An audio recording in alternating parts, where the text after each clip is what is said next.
నమస్తే MCN news కి స్వాగతం. నా పేరు యశ్వంత్. ముందుగా హెడ్లైన్ చూద్దాం.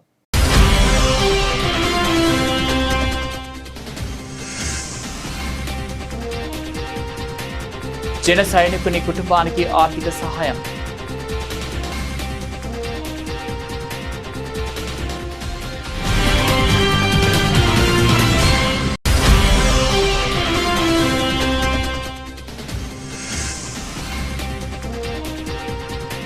ఆంధ్రప్రదేశ్ రాష్ట్ర ప్రభుత్వ ఆదేశాల మేరకు యోగా ఆంధ్ర 2027 కార్యక్రమంలో భాగంగా జెడ్పీ బాలికోన్నత పాఠశాల నందు యోగా కార్యక్రమం.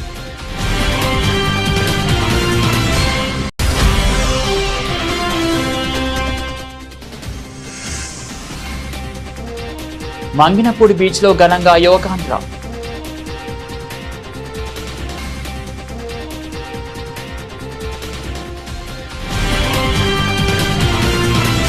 పలమనేరు మండలం కొలమాసనపల్లికి చెందిన జనసేన కార్యకర్త రఘునాథ్ మే 26న అనారోగ్యంతో మరణించారు. విషయం తెలుసుకున్న జనసేన నాయకులు వారి కుటుంబాన్ని పరామర్శించి 15,000 రూపాయల ఆర్థిక సహాయం అందించారు. భవిష్యత్తులో రఘునాథ్ కుటుంబానికి జనసేన పార్టీ అండగా ఉంటుందని భరోసా కల్పించారు. జనసేన సభ్యత్వం కలిగిన రఘునాథ్ కు పార్టీ తరపు నుంచి రావాల్సిన ఎక్స్గ్రేషియాను త్వరలోనే అధిష్టానంతో మాట్లాడి ఇప్పిస్తామని జనసేన నాయకులు హామీ ఇచ్చారు. ఈ కార్యక్రమంలో జనసేన ఉమ్మడి చిత్తూరు జిల్లా కార్యదర్శి పూల చైతన్య, మండల అధ్యక్షులు నాగరాజు, నాని, చంద్ర, జనసేన సీనియర్ నాయకులు ఆకుల గజేంద్ర ప్రసాద్, భాస్కర్, అప్పు మారోదుతో పాటు స్థానిక నాయకులు సర్దార్ శివ, దేవేంద్ర, వినోద్ రెడ్డి, లోకనాథ్, వెంకట్, శివ, నాగేష్, రాము, త్రిభు తదితరులు పాల్గొన్నారు. ఈరోజు చాలా బాధాకరమైన విషయం. మన పలమనేరు నియోజకవర్గంలో రూరల్ మండలం సంబంధించిన కొనమాసపల్లి పంచాయతీ సంబంధించింది రఘునందన్ మా మధ్యలో లేకపోవడం చాలా బాధాకరం. అదేవిధంగా ఆ కుటుంబానికి మేము ఒక హామీ ఇవ్వడం జరుగుతోంది. నీ బిడ్డ కోల్పోయినమ్మా, ఇక్కడ వచ్చిన ప్రతి ఒక్కరు నీ బిడ్డలతో సమానం. ఖచ్చితంగా మీకు ఎటువంటి సహకారం కావాలన్నా జనసేన పార్టీ తరఫున మేమంతా బిడ్డలతో సహా మీకు వచ్చి ఏ విషయంగా మేము సపోర్ట్ చేస్తామని తెలియజేస్తూ, ముఖ్యంగా ఈరోజు పెద్దలు మా కార్యవర్గం ఏదైతే జనసేన పార్టీ కార్యవర్గం ఏదైతే ఉందో అందరితో కలిసి వచ్చి మేము ఈ చిన్ననాటి సహాయం ఏది మేమేం మీ బిడ్డను తెచ్చిపోలేకపోయినా ఈరోజు మీకు చిన్ననాటి సహాయం అంతే తప్ప ఇంకేం లేదు. భవిష్యత్తులో మీకు ఎటువంటి సహాయం కావాలన్నా మా పార్టీ తరపు నుంచి మేము సహాయం చేస్తామని చెప్పడం జరుగుతుంది. అంతేకాకుండా భవిష్యత్తులో మీకు గజేంద్ర అన్న కావచ్చు, భాస్కర్ అన్న కావచ్చు, నాని గారు కావచ్చు, మన మండల అధ్యక్షుడు రూరల్ మండల అధ్యక్షుడు అయిన నాగరాజు గారు కావచ్చు, చందు గారు కావచ్చు, అదేవిధంగా మీరు వీర మహిళలు కూడా మీకు ఖచ్చితంగా అండగా ఉంటామని చెప్పేసి తెలియజేస్తున్నాం. జై జనసేన, జై హింద్. ఈరోజు చాలా బాధతో జనసేన నాయకులు వీర మహిళలు కొలమాసనపల్లి రావడం జరిగింది. దానికి ముఖ్య కారణం మా జనసేన పార్టీలో ఫుల్ యాక్టివ్గా తిరిగే వ్యక్తి కొలమాసనపల్లికి చెందిన రఘు అకాల మరణం చెందినారు. అది చాలా జనసేన పార్టీకే పెద్ద లోటు. కానీ ఆ లోటు వీళ్ళకి వాళ్ళ కుటుంబ సభ్యులకి ఎటువంటి పరిస్థితుల్లో మేము ఆ లోటు భర్తీ చేయలేం. కానీ భర్తీ చేయకపోయినా మండల నాయకులు అయితేనేమి, వీర మహిళలు అయితేమి, జిల్లా నాయకులు అయితేమి, రాష్ట్ర నాయకులు అయితేమి ప్రతి ఒక్కరము కూడా ఈ కుటుంబానికి మేము అండదండలుగా మా సహాయ సహకారం ఎల్లవేళ ఉంటాయి. వీళ్ళకు ఆర్థికంగా ఇల్లు కావచ్చు, లోన్లు కావచ్చు, వీళ్ళు జీవించడానికి ఎన్ని రకాల వసతులు కావాలన్నా అన్ని రకాల వసతులు సమకూర్చేదానికి జనసేన పార్టీ నాయకులు, కార్యకర్తలు, వీరమహిళలు సిద్ధంగా ఉన్నాం. ఇది ఎప్పుడు కానీ ఆ అబ్బాయికి వయసు ఇదైంది కాబట్టి చాలా బాధతో ఉన్నాం. కానీ జనసేన పార్టీకి చావు లేదు, మనుషులకు చావు ఉందే కానీ జనసేన పార్టీకి చావు లేదు. జనసేన పార్టీ ఉన్నంత వరకు ఈ కుటుంబ సభ్యులకి ఎటువంటి లోటు లేకుండా చూసుకునే బాధ్యత జనసేన పార్టీ తరఫున మేమందరూ ఉంటామనేసి కూడా నాకు జన్మించిన తల్లిదండ్రుల సాక్షిగా ప్రమాణం చేస్తూ, అదేవిధంగా రఘు ఆత్మ శాంతి చేకూర్చి ఆ భగవంతుని సన్నిధికి పోవాలని కూడా ఆ భగవంతులందరినీ వేడుకుంటూ, వీళ్ళ కుటుంబ సభ్యులందరికీ కూడా సానుభూతి మా జనసేన పార్టీ అందరి తరఫున తెలియజేసుకుంటూ, మరొకసారి చెప్తున్నా, ఈ రఘు వాళ్ళ కుటుంబానికి జనసేన పార్టీలో ఉండే నాయకులు, మండల నాయకులు, వీర మహిళలు, జిల్లా నాయకులు, రాష్ట్ర నాయకులు ప్రతి ఒక్కరు కూడా మా బాధ్యతారహితంగా ఈ కుటుంబాన్ని మా జనసేన కుటుంబంగా భావించి వీళ్ళకి ఎల్లవేళ మేము అండదండలు సహాయ సహకారాలు ఉంటాయని మరొకసారి తెలియజేసుకుంటూ సదా మీ సేవలో డాక్టర్ ఆకుల జగన్ సార్. ఆంధ్రప్రదేశ్ రాష్ట్ర ప్రభుత్వ ఆదేశాల మేరకు యోగాంధ్ర 2027 కార్యక్రమంలో భాగంగా ఈరోజు పలమనేరు పట్టణంలోని జెడ్పీ బాలికోన్నత పాఠశాల నందు యోగా కార్యక్రమం నిర్వహించడం జరిగింది. సదరు కార్యక్రమాన్ని ఉద్దేశించి శ్రీయుత కమిషనర్ శ్రీ ఎన్వి రమణారెడ్డి మాట్లాడుతూ ప్రజలందరూ యోగా నందు శిక్షణ పొంది వారి ఆరోగ్యం కాపాడుకోవాలని కోరారు. ట్రై చేయండి, మనం రోజు రోజుకి ఇంప్రూవ్ అవుదాం. ఆపోజిట్ సైడ్ రండి, మెల్లగా ఆపోజిట్ సైడ్ రండి. అందరూ ఒక్కసారిగా ఆటోమేటిక్గా ఆపోజిట్ సైడ్ వచ్చారు. ఉంది కాంపిటీషన్ కూడా దీంట్లో ఉంది. ఈ కాంపిటీషన్లో మళ్ళీ సెలెక్ట్ చేసుకొని మండల లెవెల్ ఉంటుంది. రేపు వచ్చేసి 18 to 35 years ఏజ్ గ్రూప్ వాళ్ళు సచివాలయం లెవెల్లో కూడా అందరూ కూడా పాల్గొంటున్నారు. ఎల్లుండి మళ్ళీ అందరూ కూడా కంబైన్డ్గా అనే కార్యక్రమం స్వర్ణాంధ్ర యోగాంధ్ర కార్యక్రమంలో భాగంగా కృష్ణా జిల్లా మంగినపూడి బీచ్ లో జిల్లా స్థాయి యోగా కార్యక్రమాన్ని ఆదివారం ఘనంగా నిర్వహించారు.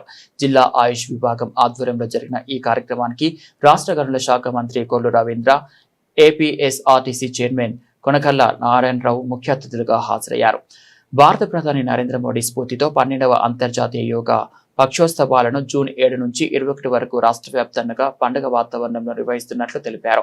ఈ సందర్భంగా జిల్లా అధికారులు, యోగా అభ్యాసకులు, ప్రజలు కలిసి యోగా అక్షరాల అభివృద్ధిలో ఆసనాలు వేస్తూ యోగా కార్యక్రమంలో ఉత్సాహంగా పాల్గొన్నారు.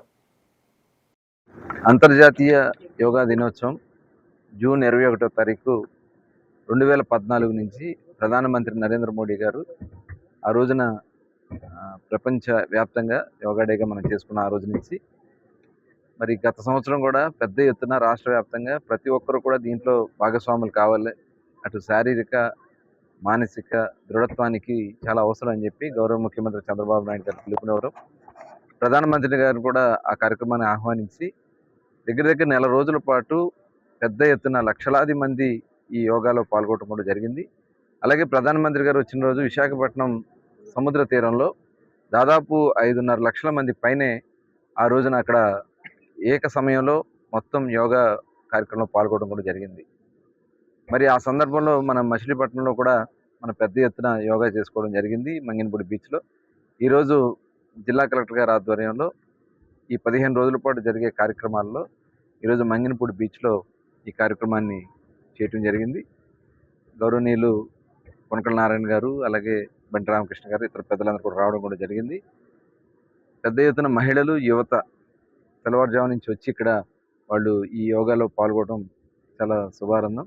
నేను ప్రతి ఒక్కరిని కూడా మనం ఈ సందర్భంగా చెప్పేది, మనం చేసే ప్రతిరోజు దైనందిన కార్యక్రమాల్లో మన కాన్సన్ట్రేషన్ పెరగాలన్నా, మన శరీరం అలసిపోకుండా ఉండాలన్నా, మన స్ట్రెస్ తగ్గాలన్నా ఈ యోగా చాలా ఉపయోగపడుతుంది. దీన్ని ప్రతి ఒక్కరు కూడా ఎందుకంటే ఇది మన సనాతనంగా వస్తున్నటువంటి భారతీయ సంస్కృతిలో ఒక భాగం. ఈ యోగా వల్ల అనేక మంది యోగులు కూడా ఆ రోజున ఈ యోగాలో చేసి వాళ్ళు అద్భుతమైనటువంటి ఈ గ్రంథాలు కానీ ఇవన్నీ కూడా మనకు అందించినటువంటి చరిత్ర కనపడతా ఉంది. కాబట్టి దీన్ని మనం అలవర్చుకోవాలి. ముఖ్యంగా మహిళలకు కూడా ఇది చాలా అవసరం. వాళ్ళు శరీర దారుఢ్యం పెంచుకోవడం వల్ల వాళ్ళు భవిష్యత్తులో వాళ్ళకి జరిగేటువంటి అన్ని కార్యక్రమాల్లో వాళ్ళకి చాలా సపోర్ట్గా ఉంటుంది. అలాగే ఈరోజు వస్తున్నటువంటి షుగర్ కానీ, బీపీలు కానీ, ఇవాళ క్యాన్సర్స్ కానీ ఇవన్నీ కూడా కంట్రోల్ కావాలంటే మనలో ఆ రెసిస్టెన్స్ పవర్ రావాలంటే ఖచ్చితంగా ఈ యోగా చాలా ఉపయోగపడుతుంది. దయచేసి అందరం కూడా ఈ యోగాని పాటిద్దాం. ఆ భారతదేశాన్ని ఒక సంపూర్ణ ఆరోగ్యవంతమైనటువంటి హెల్తీ, వెల్దీ అండ్ హ్యాపీ స్టేట్గా మన ఆంధ్ర రాష్ట్రం చేసుకోవాలని చెప్పి మరొకసారి మీ అందరూ కూడా తెలియజేసుకుంటూ మరొకసారి యోగా దినోత్సవ శుభాకాంక్షలు. ప్రతిష్టాత్మకంగా ఈ యోగా డేని రెండోసారి నిర్వహిస్తూ ఉన్నారు. అందరూ ఆరోగ్యవంతులుగా ఉండాలి. దీనికి వృద్ధాప్యంలో కూడా ఈ యొక్క యోగా చేయొచ్చు. యోగా చేయటం వల్ల వ్యాధులు రాకుండా మనం కాపాడుకోవచ్చు, యాక్టివ్గా ఉండొచ్చు. మరి ఇవాళ రోజున మంగినపూడిలో నిర్వహించినటువంటి ఈ కార్యక్రమానికి విచ్చేసినటువంటి గౌరవ కలెక్టర్ గారు బాలాజీ గారు, గౌరవ మంత్రివర్యులు కొల్లు రవీంద్ర గారు, అలాగే రామకృష్ణ గారు, అలాగే నాని గారు, అందరికి కూడా ఈ యోగాని మనం క్రమంగా కంటిన్యూగా చేయాలి. అప్పుడప్పుడు వచ్చి పాల్గొంటున్నాం, మేము కంటిన్యూగా చేయలేకపోతున్నాం. దాన్ని కంటిన్యూగా చేయడానికి ఇక నుంచి ప్రయత్నం చేస్తాను. ఇంద్రకీలాద్రిపై వేంచేసి ఉన్న శ్రీ కనకదుర్గమ్మ అమ్మవారిని దర్శించుకునేందుకు ఆదివారం సెలవు దినం కావడంతో భక్తులు భారీ సంఖ్యలో తరలివచ్చారు. వేసవి సెలవుల నేపథ్యంలో ఉదయం 7 గంటల నుంచే భక్తుల రాక విపరీతంగా పెరిగింది. భక్తుల రద్దీని దృష్టిలో ఉంచుకొని ఆలయ అధికారులు డిఈఓ కిషోర్ కుమార్ ఆధ్వర్యంలో అసిస్టెంట్ కమిషనర్ రంగారావు పర్యవేక్షణలో ఆలయ ఏఈఓలు చంద్రశేఖర్, వెంకటరెడ్డి, రమేష్ క్యూలైన్లను నిరంతరం పర్యవేక్షిస్తూ భక్తులకు కావలసిన అన్ని ప్రత్యేక ఏర్పాట్లు చేశారు. రద్దీ అత్యంత భారీగా పెరగడంతో సాధారణ భక్తులకు త్వరగతిన దర్శనం కల్పించేందుకు అధికారులు కీలక నిర్ణయాలు తీసుకున్నారు. ఇందులో భాగంగా ఉదయం 9 గంటల నుంచి అంతరాలయ దర్శనాలను తాత్కాలికంగా నిలిపివేశారు. అలాగే ఉదయం 9 గంటల నుంచి మధ్యాహ్నం 2 గంటల వరకు అన్ని రకాల విఐపి దర్శనాలను పూర్తిగా రద్దు చేశారు. దీనివల్ల క్యూలైన్లలో గంటల తరబడి వేచి ఉన్న సామాన్య భక్తులకు అమ్మవారి దర్శనం అత్యంత వేగంగా సులభంగా లభించింది. రాజకీయ పక్షాలు ప్రభుత్వం నగరాల సామాజిక వర్గాన్ని నిర్లక్ష్యం చేస్తూ తగిన ప్రాధాన్యత ఇవ్వడం లేదని ఆంధ్రప్రదేశ్ నగరాల సంఘం అధ్యక్షులు బాయన బాబ్జీ, మాజీ మేయర్ రాయన భాగ్యలక్ష్మి ఆవేదన వ్యక్తం చేశారు. 4 దశాబ్దాల క్రితం విజయవాడ నగరానికి నగరాల సామాజిక వర్గ నేతలే ఎమ్మెల్యేలుగా, చైర్మన్లుగా, పార్టీ అధ్యక్షులుగా నాయకత్వం వహించారని గుర్తు చేశారు.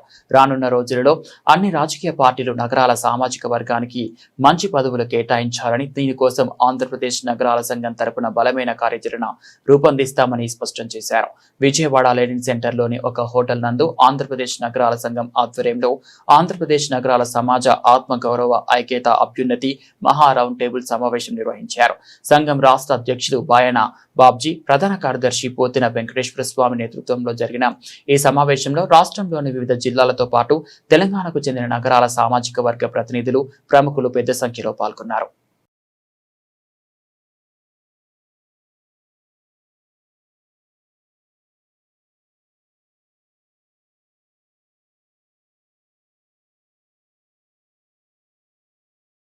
యథేచ్ఛగా తప్పులు చేయించు, దొరికినప్పుడు దొడ్డదారిన విదేశాలకు పంపించు, వ్యవస్థను మేనేజ్ చేశాక దర్జాగా రప్పించు అనే విధానంతోనే చంద్రబాబు పనిచేస్తాడనే విషయం మరోసారి నకిలీ మద్యం కేసు ద్వారా జయచంద్రారెడ్డి విషయంలో నిరూపితమైందని వైఎస్ఆర్సీపీ రాష్ట్ర అధికార ప్రతినిధి కారుమూరు వెంకటరెడ్డి స్పష్టం చేశారు.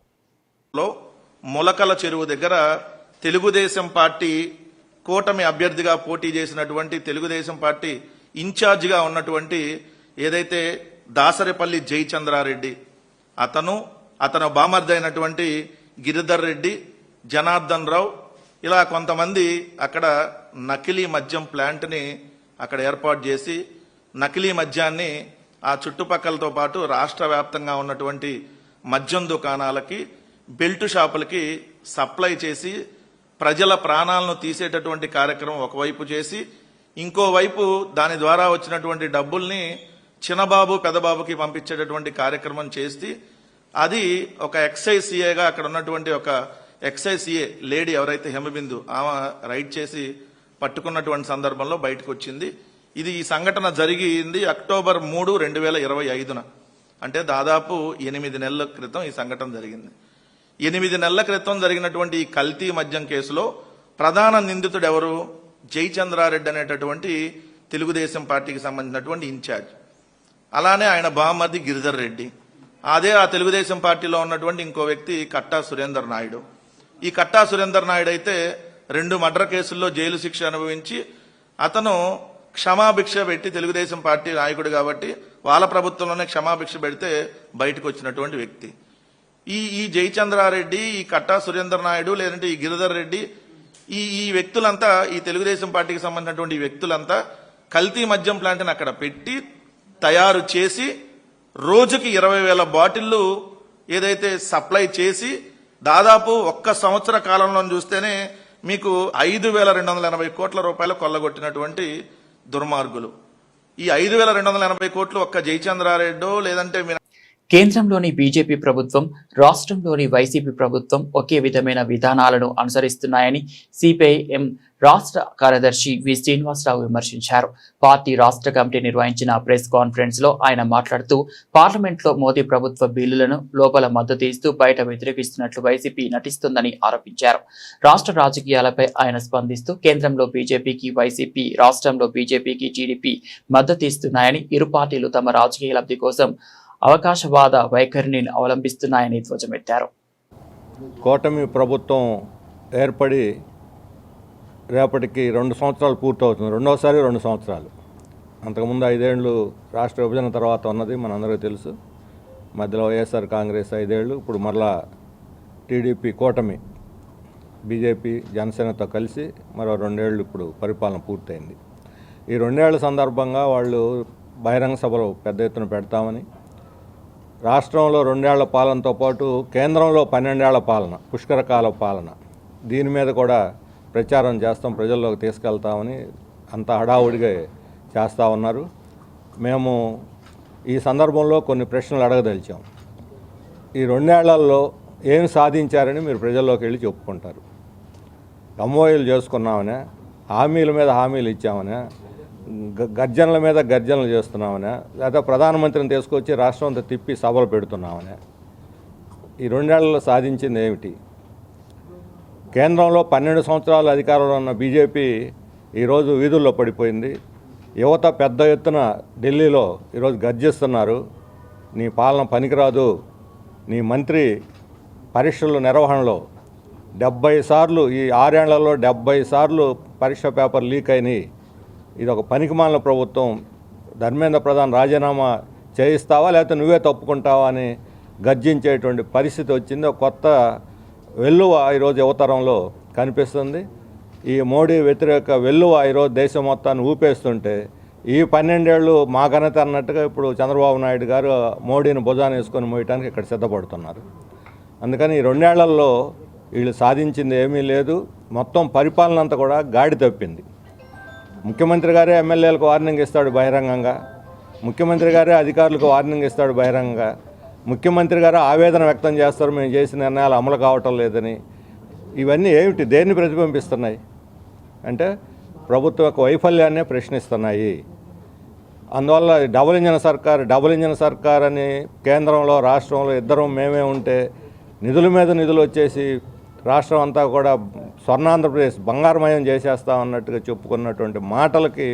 విజయవాడలో నీట్ పేపర్ లీకేజ్ వ్యవహారం తీవ్ర కలకలం రేపుతోంది. దీనికి బాధ్యత వహిస్తూ కేంద్ర విద్యాశాఖ మంత్రి ధర్మేంద్ర ప్రధాన్ తక్షణమే రాజీనామా చేయాలని ఎస్ఎఫ్ఐ మరియు డివైఎఫ్ఐ సంఘాలు నిరసన బాట పట్టాయి. దేశాన్ని లీక్ ఇన్ ఇండియాగా మార్చిందని ఘాటుగా విమర్శించారు. నీట్ పరీక్షా పత్రాల లీకేజీతో వేలాది మంది విద్యార్థుల భవిష్యత్తు అంధకారంలో పడిందని, ఈ వైఫల్యానికి కేంద్ర విద్యాశాఖ మంత్రి ధర్మేంద్ర ప్రధాన్ బాధ్యత వహించి వెంటనే రాజీనామా చేయాలని ఎస్ఎఫ్ఐ మరియు డివైఎఫ్ఐ సంఘాలు విజయవాడ ధర్నా చౌక్ వద్ద భారీ నిరసన చేపట్టాయి.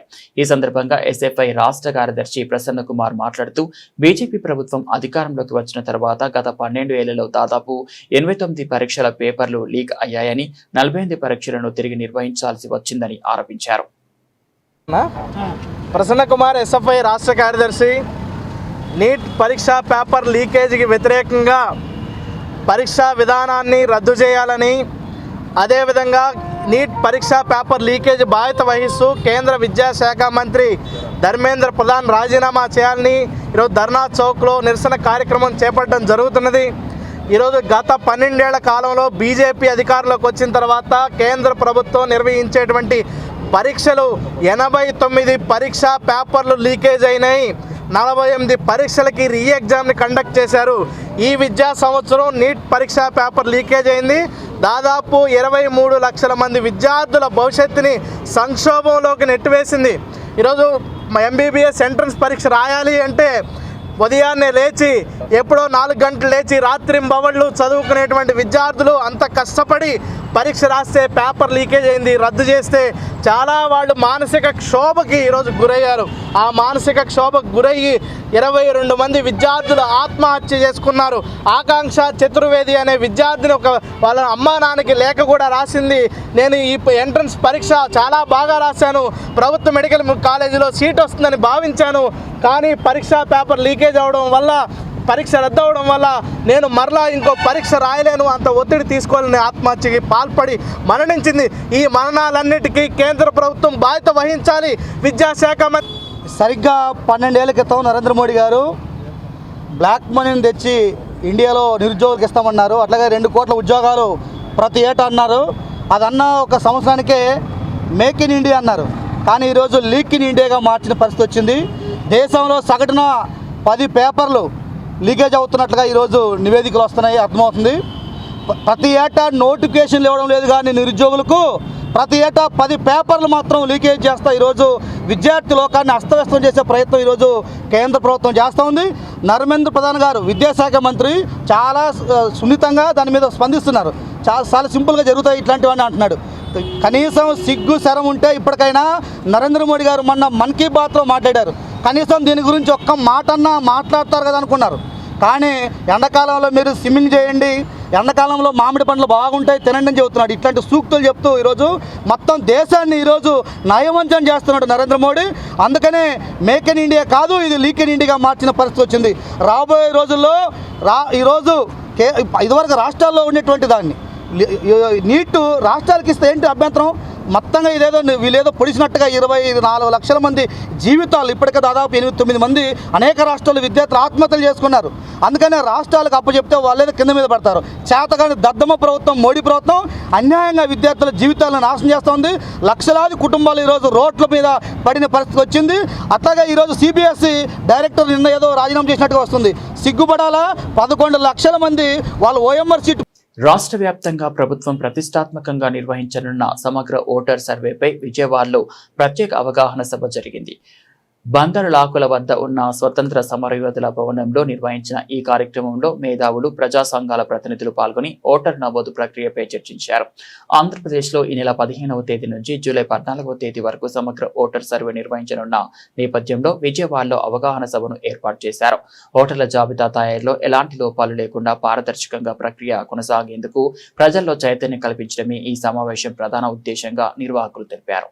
3వ ఎస్ఐఆర్ కింద మిగిలిన భారతదేశంలో ఉన్నటువంటి 16 రాష్ట్రాలు ఏదైతే కేంద్ర పాలిత ప్రాంతాలు ఉన్నాయో వాటిలో ఈ ఎస్ఐఆర్ కార్యక్రమాన్ని ఇప్పుడు ఆంధ్రప్రదేశ్లో ఈ నెల జూన్ 15 నుంచి జూలై 14 వరకు నిర్వహించబోతున్నారు.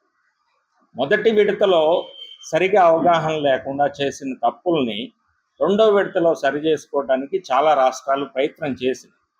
అప్పుడు కేంద్ర ప్రభుత్వం వాళ్ళు మళ్ళీ కొత్త విధానాలు దానిలో ఇంప్లిమెంట్ చేసి ఎట్లా తొలగించాలనేది కూడా కొత్త విధానాలు అవలంబించారు. అయితే ఇప్పుడు మనం ఈ 2 అనుభవాలు చూసిన తర్వాత ఇప్పుడు జరుగుతున్నటువంటి రాష్ట్రాల్లో కొన్ని సంస్థలు, మేలుకో ఆంధ్రప్రదేశ్ ఇట్లాంటి సంస్థలు కొంత ప్రజలకు అవగాహన కలిగించి ఏ జాగ్రత్తలు తీసుకోవాలి, ఓటర్గా మన బాధ్యత ఎట్లా ఉండాలి, మనం ఏ విధమైనటువంటి సర్టిఫికెట్లు కానీ కావాల్సిన పత్రాలు కానీ ముందుగా ఎలా సమకూర్చుకోవాలి, ఏ విధంగా మన ఓటు ఉంది లేదు. ప్రధానంగా ఏంటంటే భారతదేశంలో ఇప్పటికీ 8 సార్లు అధికారికంగా ఎస్ఐఆర్ జరిపారని చెప్తున్నప్పటికీ ఇంతకుముందు జరిగింది ఏది కూడా స్పెషల్ ఇంటెన్సివ్ రివిజన్ కాదు. వాళ్ళు దాన్ని ఎస్ఐఆర్ జరిపామని చెప్పిన రోజున భారతదేశంలో ఉన్న ప్రజలు ఎవరు కూడా ఈ విధంగా సర్టిఫికెట్లు, పత్రాలు తీసుకొని ఆఫీసులు చుట్టూ తిరిగి, లేకపోతే కొత్తగా 18 ఏళ్ల వయసు నిండిన యువకుడు నా ఓటు నమోదు చేయాలని కార్యాలయాలకు. మిత్రులారా, ప్రజాస్వామ్యంలో ఓటు చాలా కీలకమైంది. మనకి ప్రజా సమస్యల పరిష్కారము లేదా ప్రజాప్రభుత్వాలు పాలన సక్రమం జరగాలంటే మరి మంచి వ్యక్తులను ఎన్నుకోవాలి. అలా ఎన్నుకోవాలి అంటే మరి ఓటరు యొక్క ఓటు స్థితిని మనం తెలుసుకోవాలి. ఇప్పుడు కొత్తగా ఈ సమగ్ర ఓటరు సర్వే పేరుతోటి కొన్ని భయాలు రేకెత్తిస్తున్నాయి. ఇప్పుడు ప్రభుత్వం వారు లేదా ఎలక్షన్ కమిషన్ వారు ఇచ్చిన వివరాల ప్రకారంగా చూస్తే నాకే భయం వేస్తూ ఉంది. ఇదో ఆన్లైన్ అంటారు, ఇదో ఫారాలు అంటారు, ఆ ఫారాల్లో నింపాలంటారు, దాదాపు 10 రకాల ఏదో కార్డులు, గుర్తింపు పత్రాలు సమర్పించాలంటారు. ఏంటో అంత అయోమయంగా ఉంది. మరి కాస్కోస్తో మాలాంటి వాళ్ళకి అసలు అయోమయంగా ఉన్నప్పుడు కామన్ పీపుల్ పరిస్థితి ఏంటి, సామాన్యుల పరిస్థితి ఏంటి, చదువుకోని వారి పరిస్థితి ఏంటి, వయోవృద్ధులు వాళ్ళ పరిస్థితి ఏంటి? కనుక ఇదంతా చాలా గందరగోళంగానే అనిపిస్తోంది. ప్రజల్ని ఇంతవరకు కూడా సరిగ్గా చైతన్యపరచలేదు. సరి గురించి ఇంతవరకు చైతన్యం అనేది జరగలేదు, ఎడ్యుకేట్ చేయలేదు. బూత్ లెవెల్ ఆఫీసర్లు ఎవరో తెలియదు, మేము ఆన్లైన్లో పెట్టామంటారు. అయిన వెతుక్కోవాలి, ఆ బూత్ లెవెల్ ఆఫీసర్ అవ్వాలి, ఆ చుట్టూ తిరగాలి.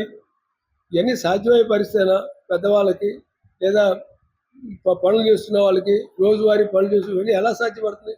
పూర్వం అలా ఉండేది కాదు. పూర్వం ఇంటింటికి వచ్చేవాళ్ళు, ఒక ఫారం మొత్తం పేర్లు రాసుకునేవాళ్ళు, వాళ్ళకు పేపర్ ఇచ్చేవాళ్ళు, వాళ్ళ కాగితం దగ్గర పెట్టినేవాళ్ళు. ఆ రకంగా జరిగేది.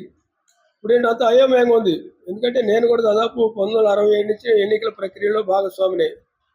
అప్పుడు ఓటు చేర్చడం దగ్గర బ్రాహ్మణ సామాజిక వర్గ గౌరవాన్ని కాపాడేందుకు వారి సంక్షేమానికి తమ పార్టీ కట్టుబడి ఉందని మాజీ ఎమ్మెల్యే మల్లాది విష్ణు, మాజీ ఉపసభాపతి కోన రఘుపతి స్పష్టం చేశారు. పేద బ్రాహ్మణులకు విద్య, వైద్య సహాయం అందించడంతో పాటు పేద పాఠశాలల పురోగతికి, వేద విద్యార్థుల సంక్షేమానికి ప్రాధాన్యత ఇవ్వవలసిన ఆవశ్యకత ఉందన్నారు. ఆదివారం శ్రీ వేద విజ్ఞాన పరిషత్ ఆధ్వర్యంలో బ్రాహ్మణ సంక్షేమ మేధావుల ఆత్మీయ చర్చ గోష్ఠి విజయవాడలో ప్రముఖ హోటల్లో జరిగింది. ఈ కార్యక్రమంలో సెంట్రల్ మాజీ ఎమ్మెల్యే మల్లాది విష్ణు, మాజీ శాసనసభ సభాపతిని కోన రఘుపతితో పాటు బ్రాహ్మణ సామాజిక వర్గంలోని రాజకీయ నేతలు, మేధావులు, వివిధ రంగాల ప్రముఖులు పాల్గొన్నారు. ఒక సమావేశాన్ని ఏర్పాటు చేశారు. ఈ సమావేశంలో ఆంధ్రప్రదేశ్లో ఉన్నటువంటి వివిధ హోదాల్లో ఉన్నటువంటి సామాజిక వర్గంలో ఉన్నటువంటి రాజకీయ నాయకులు, మేధావులు, డాక్టర్లు, లాయర్లు, ఇంజనీర్లు, అలాగే కొన్ని సంఘాలకు సంబంధించినటువంటి వారు అందరూ కూడా ఈ కార్యక్రమంలో పాల్గొన్నారు. అంటే ఈ సమావేశం యొక్క ముఖ్య ఎజెండా ఏంటంటే ఈ సామాజిక వర్గంలో ఎదురవుతున్నటువంటి 22 సమస్యల్ని గుర్తించి ఆ సమస్యల మీద చర్చించి ఆ సమస్యల పరిష్కారం కోసం ఏ రకమైనటువంటి కార్యాచరణని రూపొందించుకోవాలో ఆ కార్యక్రమాన్ని ఈరోజు ఉదయం ప్రారంభించడం జరిగింది. ఉదయం నుంచి కూడా చర్చ జరుగుతూ ఉంది.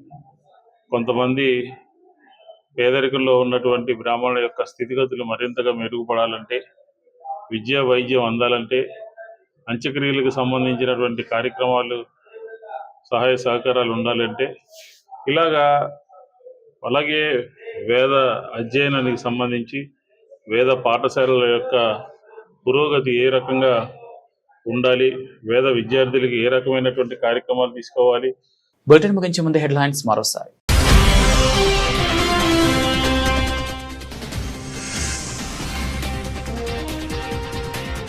జన సైనికుని కుటుంబానికి ఆర్థిక సహాయం.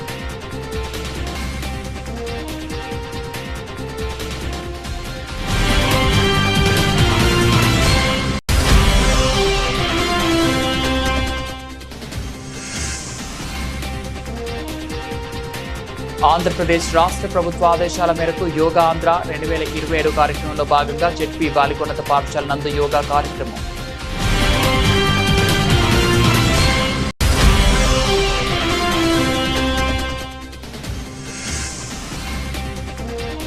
మంగినపూడి బీచ్ లో ఘనంగా యోగాంధ్ర.